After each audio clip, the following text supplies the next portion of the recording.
Hey guys, welcome back to Bid Nerds, or maybe it's welcome us back to Bid Nerds. We're doing it again. We're bringing the band back together. We won't bore you with too much of that stuff, but Bid Nerds, welcome to Bid Nerds, your daily nerd out on the most interesting car of the day from all the automotive enthusiast auction sites. My name is John Polnik. I'm your host, coming to you from Las Vegas, right here in the Container Park. If you're ever in Las Vegas downtown, come and visit us. My partner Michael Deeb over there. Where are you from, Michael Deeb? What's going on? San Francisco's in the house, West Side. There we go. You just did that. I did. Yeah. Here it is. We're doing Bid Nerds. What we do is we pick the most interesting car from, I don't know, Bring a Trailer, P-Car Market, Cars and Bids, whatever auction site happens to be still running. And we find the most interesting one, and we make some predictions on what we think it's going to sell for. Then we'll go ahead and at the end of the auction, we'll match this together with what it actually sold for, so you can see just how lousy we do at this. But Michael Deeb, how you been? I'm good, man. I miss you, buddy. I know, right? We haven't done this in a while. We're going to get right to it. Today we are talking about a 1983 Porsche 944. Take it away, Michael Deeb. All right, so we found this car on Bring a Trailer. This car is a 1983 Porsche 944 that is showing 44,000 miles with a true mileage unknown tag in addition to that. The car is located in Scottsdale, Arizona. It does have one crack on the dash, but other than that, the car looks to be in really spectacular condition for one of these early 944s. This is a very unusual color that I'll have to admit, JP, I had never heard of before. Copenhagen blue, which is kind of like Ferrari's Posy blue. It's a midnight blue without metallic flakes, and then it's got a black leather interior. The car looks to be in really good used condition, which actually says a lot for a 944 because most of these cars traded hands with owners that really couldn't afford to keep them up, and a lot of them got beat to hell. But this car looks to be in really good condition as it sits. If I open the Carfax, and you can sort of trace the mileage on the Carfax, so I would say that even though there's a TMU to the 944's 44,000 miles, I think the mileage appears to be accurate, and so the TMU wouldn't bother me on this car. I would look at this car as a nicely preserved low-mile example. Now, these early cars don't bring a ton of money. Our car is sitting at just $8,000 on only 5 bids and closes tomorrow, which I think we should say is Thursday the 23rd, I believe. So let's go with that for now. But anyway, there you go. Nice car. I have to say, JP, if I could only own one Porsche, it would have to be an air-cooled 911. But if I could have a second Porsche, a 944 like this would find its way into my garage, or maybe even a turbo, because I just think they're great driving cars. I know you've owned several of them, and you won't shut up about them because you love them so much, and I've never owned one. And in high school, I've told you this many times before, in high school, I never wanted a 911. I always wanted a 944. So, I don't know, one day I will have one, and this, this looks like it would be a great candidate, but this will not be my first and only Porsche. How should I say? It will not be my one and only Porsche. I'll have to have an air-cooled first. So what do you say? Yeah, I have owned quite a few of these over the years, and you're right. Look, they're fantastic cars for a lot of reasons. If you don't know anything about 944s, or what's commonly referred to as the transaxle cars for Porsches, this is a front engine. What is it? 2.5 liter inline 4-cylinder, which is kind of. That's a unique engine for Porsche at the time, because they were making air-cooled cars like you mentioned. Audi was making the little 4-cylinder inline 4 that they had in the 924, and that thing was kind of an anemic piece of junk. And so this was Porsche's kind of like first 4-cylinder water pumper that they put into mass production. Boy, this dashboard does look pretty darn beat up. A lot more than one crack, like the ad says. You start looking at it closely, and it's like, oof, that thing's beat the hell.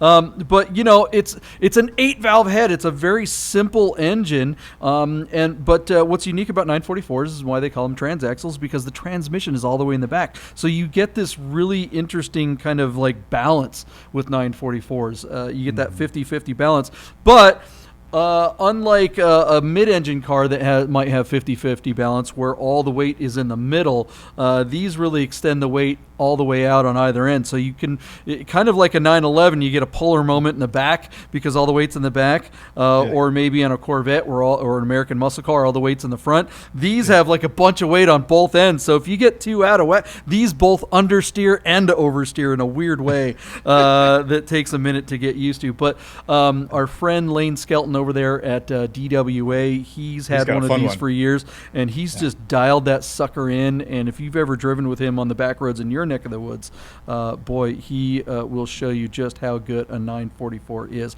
If you ever decide to get a 944, there's some key things you want to look out for. The known problems on these are timing belts. That is something that commonly breaks and will cause a lot of damage. And also the water pumps tend to leak and also need help. The rear differentials tend to go out, and clutches are not inexpensive.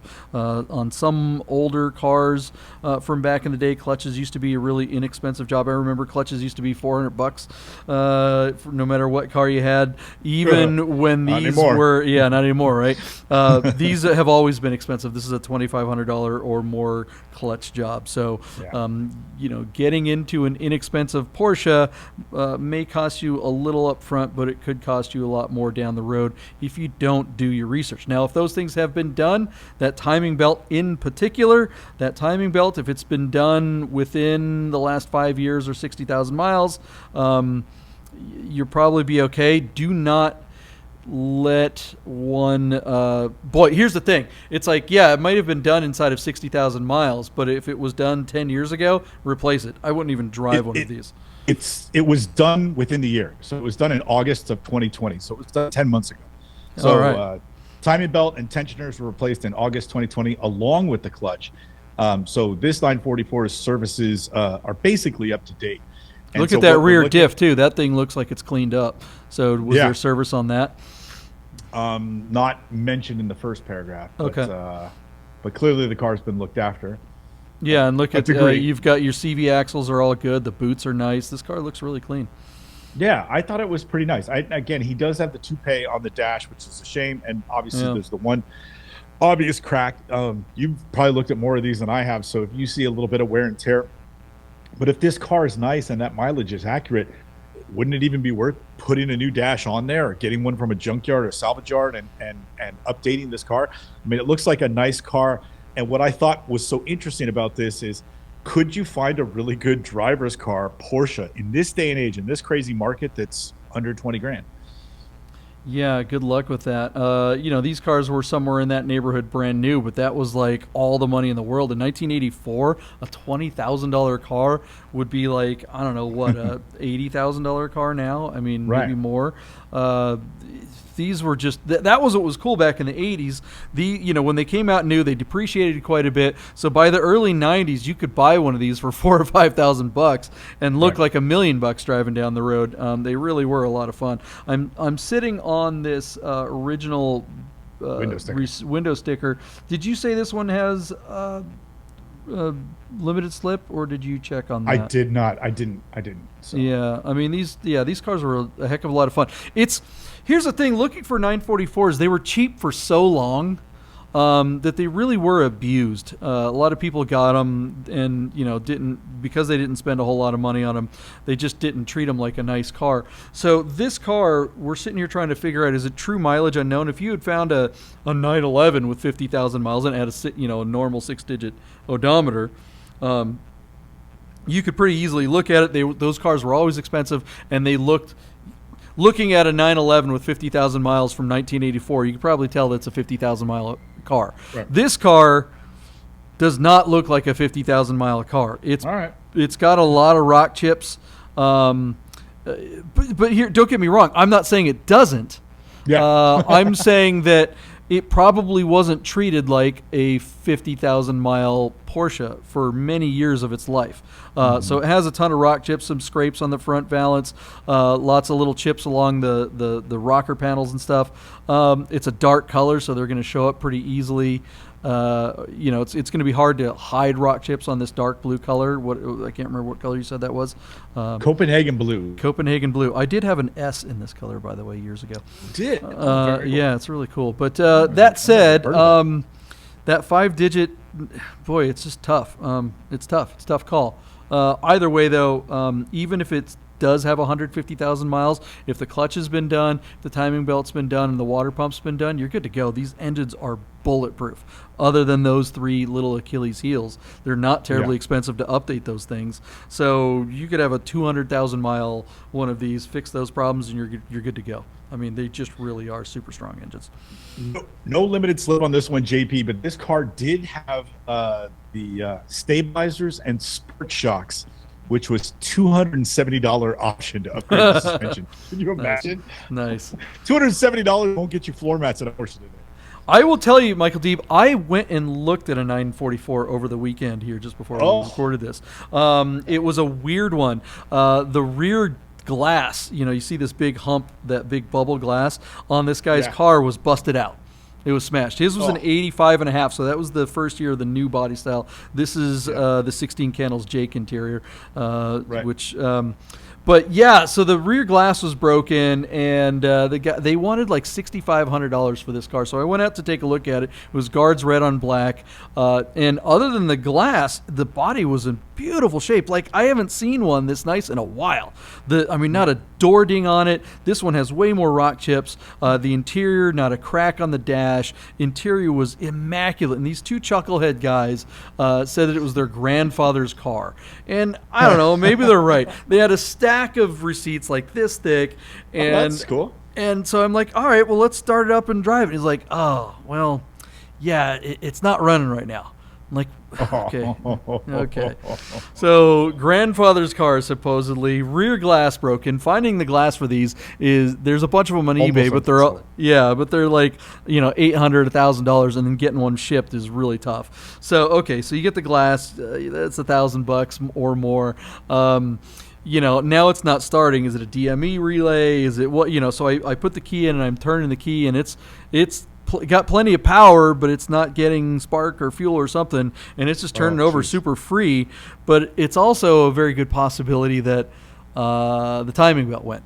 Because if the timing belt went, that thing will just spin too. So I'm like, oh no. Finally, by the time I'm leaving, they're like, well, we'll give it to you for $3,000. I'm like... At this point, I'm going, well, you know what? It might be worth that in parts. I mean, because the body was beautiful. It'd be worth it to replace the engine. So I'm like, all right, let me see the title. It's not a salvage or anything like that. And so he hands me the title. It's this teeny little piece of paper about as big as a phone. I'm like, what the hell is this? This isn't a title. I'm looking at it. It's the original registration that expired in like 1986. I'm like, this has an expiration date on it. Titles don't have expiration dates on it. And they're like, oh, we thought that was the title. I'm like, well... I can't do anything, guys. No title, not in your name, doesn't run. Yeah. Should I keep going? Yeah. Call me if you find the title. And I tell you what, like every 6 hours, these guys are texting me, how about if we give you your 2,000? I was like, guys, it's a boat anchor. Anyways, I'm talking about a car that, to be clear, the car I'm talking about is not this particular 944. Right. This particular 944 is one that I would personally love to own. And you're right, it would be a fantastic second Porsche to have in your garage. So there it is. We've talked to anything else you want to say about this car before we get to what we think it's worth? No, I think we've kind of done it. It's a nice example. It's an unusual color. I think there's a special appreciation for the early 944s, even though they only have like 140, 150 horsepower. Yeah. But man, like you said, the balance, they'd be just great driving cars. I want to bring ones now. You really have to. That's where all the power is. It's in the last 200 RPMs. The cookie cutter wheels on these, that was the wheel that came with, not one of the more popular Porsche wheels of all time, but they've certainly come up. People are starting to appreciate them more. I think aftermarket... But it looks right on the car. It's period correct. I've seen some 944s, early 944s with those aftermarket 17-inch Fuchs, and they look fantastic. Oh, you love that, yeah. But it's got to be, but you got to bring the ride height down. If you just slap them on there stock height, they look like wagon wheels. But there's been a few that we've seen on BAT that's just like, oh man, that's really the right size. But anyways, the 964 RS Speedline wheels on this car looks awesome. yeah. I mean, those wheels look pretty damn good not on almost anything of the era. But yeah. all right, how much is worth more than car? Yeah, exactly. How much? What do you think this 944 will bring? JP, that's the question, right? Like these cars are bringing crazy money. Now, again, it's not second gen with the 160 horsepower. It's not an S. It's not a turbo. So it's not going to break 20 grand. But is it a $15 or $16 car? In this market, I think it brings more than that. I do think it's a $14 or $15 or $16,000 car, but I think the price for that car today has gone up. And so, with that in mind, even though I may step on my Johnson here, I think this car has a chance to bring $90,000 and sell there. Yeah. Okay. But maybe not. Maybe not. I don't know. But we'll see. Yeah, that's my guess. Porsches in general, the values have skyrocketed. We're seeing some flattening out in the economy in general, not just with cars, but with everything. I think the rocket ship that was just taken off from the planet is now kind of hovering, and we're going to see prices maybe stabilize a little bit, but Porsches in general are still kind of, if any car, the classic ones are on the rise. The transaxle cars did not go up at the same rate that all the other the 911s did, and I think this car. What's it at now? Do we know what it's sitting at? JP, it's at $8,000 on 5 bids, and it closes in about 24 hours. Okay, I say it's going to make 12 grand. Is my 12 bid. grand. Yeah, if this were confirmed miles, I think maybe 15, but because BAT always brings the highest dollar. But I think if this car were for sale on Renlist or one of the normal places that wasn't BAT, I think this guy would struggle to get more than 10 or 11 grand for it. 944s, as great as they are just not bringing big money. There's a bunch of them out there for sale right now that are, in my opinion, nicer. Maybe not the same miles, but again, we don't know for sure on the miles on this car. But anyways, that's my call. Right, so JP, to your bid, if it does, if you prove to be right and it comes to $2,000, I don't think it sells at 12 grand. I bet you this owner is looking for 15 or more. Yeah, FTS failure sale. That's entirely possible. Yeah. It may the market may dictate that car is worth 12 grand because that's the bid it achieves tomorrow. But I bet you the owner thinks he's getting more than that. And so I don't know. BAT is a failure. BAT is still really conservative when it comes to allowing people to set their reserve. So I'd be shocked if they let someone do a reserve more than 12 grand. But okay. But we will find out right in a minute after this word from our sponsor.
Hey guys, welcome back to Bid Nerds, your daily nerd out on the most interesting car of the day from all the automotive enthusiast auction sites.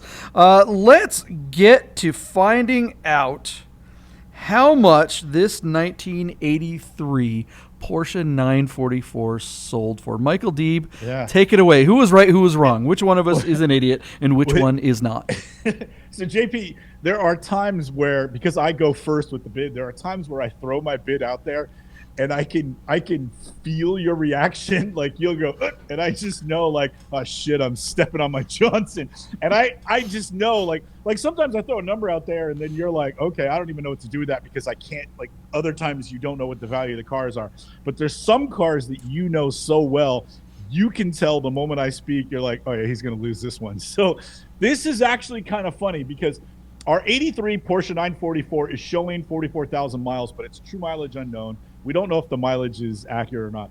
Anyway, I said 19,000 bucks, and then after you got done laughing, you came in at $12,000. Now here's the rub: the car sold for $15,000 on 27 bids on Bring a Trailer. Fair price, fair bid, but like, you were off by $3,000 and I was off by $4,000. So you only beat me by $1,000, and I just want to point that out. So there you go. It might be, I would assert, a little closer than it looks. That's all. Because I know most of the educated audience was probably with you when I said $19,000 for this beat up early 944 that doesn't even make 150 horsepower. But still, at 15 grand, I'd say that's it's a nice car for the money. And man, the idea that you could get a Porsche that's actually fun to drive for less than 20 grand. I'm not talking about maintenance costs, but I'm just talking about the pure enjoyment of driving the car. That's got to be the best value out there, is it not? Yeah, these really are fun cars. Something I think we forgot to mention before the break too is specifically the 83s have, I don't know, some people, I think 944 connoisseurs will say, hey, it's one of the best years because there's no power steering in the 83s. Oh, cool. So you really do get a much, well, I mean, for some people, I mean, think about it. In an older 911, not having the power steering is a big benefit. Even not so much when you're trying to park the darn thing, but that road feel on the canyon when you're really ripping it up in one of these. I really think it hurt the 944 putting the power steering in the. Yeah, I think this is way overpriced. 15 grand is way too much for this car. BAT, I think this is one of those reasons why BAT is where it's at. I think that if this car were on P-Car Market, I think it would have failed to sell at like $7 grand or something. I'm not kidding. I'm not disparaging the car as much as I am disparaging maybe P-Car Market. But this is the beauty of BATs. You get the eyeballs. The people are there. People are tired of looking at P-Car Market because it's like, okay, the cars are it's just gonna wind up in the deal tank anyway. Deal tank, or rather, P-Car Market pretty much lets you set the reserve wherever the heck you want. I mean, they do try to push you, but they'll list anything, and if you push back at P-Car Market, they'll let you list it at whatever reserve you really want. They're not going to reject you, and consequently, cars, reserve numbers are way too high, so cars don't sell as much there, and everything. It's just tiresome sitting there going through the process, watching an auction close, watching everyone bid, and going, okay, maybe I've got a shot at this. No, deal tank, and it's like 50% more in price than the deal tank. You weren't even close, so it's just a waste of everyone's time. To support your take, JP, this car sold on 27 bids, so not only a lot of eyeballs, but a lot of action on the auction itself. Yeah. To hammer that point home, we had that outlier on cars and bids where the M6 had 61 bids, but the other car we looked at this week, the Speedster, the SC, and the Defender, were 17, 17, and 11 bids respectively. And so to see this car on 27 bids, I mean, there were people looking at it, and that obviously is reflected in the price, by your opinion, over market value. So interesting. So well sold to the seller, and still a great car. Too much, but it's a great car. Still a fun car. Yeah. But to the buyer, I hope he hangs on to it and likes it because he might have a firm grip on it, right? Yeah, for sure. And comparing cars and bids to P-Car Market, I think the pressure on the reserve prices is significant, which is, cars and bids is far more selective than P-Car Market is. Cars and bids will push back with reserve caps. and they won't budge off of them that much. They'll say this is what we think the reserve should be, take it or leave it. They are less inclined just to take your listing money, and that's really what P-Car Market wants. Plus, P-Car, to their credit, they actually sell a lot of those cars in Deal Tank. So, they still get their commission on Deal Tank when that happens. Whereas Cars and Bids doesn't have anything like the Deal Tank. If the car doesn't sell when the auction closes, then the car's off the market, and that's that. And Cars and Bids doesn't have an ability to make money off of the sale of that car post fail to sell. So I just don't think you're wasting your time when you're auctioning or when you're bidding on a car on Cars and Bids, because chances are you probably have a shot at getting it. Because the reserve price is probably realistic. Realistic, yeah, at the very least. Whereas P-Car Market, very often the reserve prices are not even remotely close to realistic. Laughable. Yeah, and we've had representatives from P-Car Market on this show that have said so much. I mean, they lament, we get people that come on and they want these really high reserve prices because they see craziness in the market, and so he admitted that it's difficult to deal with, but then they still take the listing anyway, even though they know that the reserve is way too high. So I think that's a little shoddy. But that said, the easiest way to do that, JP, is you pull your pants all the way down to your ankles, because then you can open it up wider. And on that note, that's another episode of the Bid Nerds, the most interesting cars of the day from all the automotive enthusiast sites. Have you smashed that like button? Subscribe now, for crying out loud. Come on, subscribe to this thing, will you?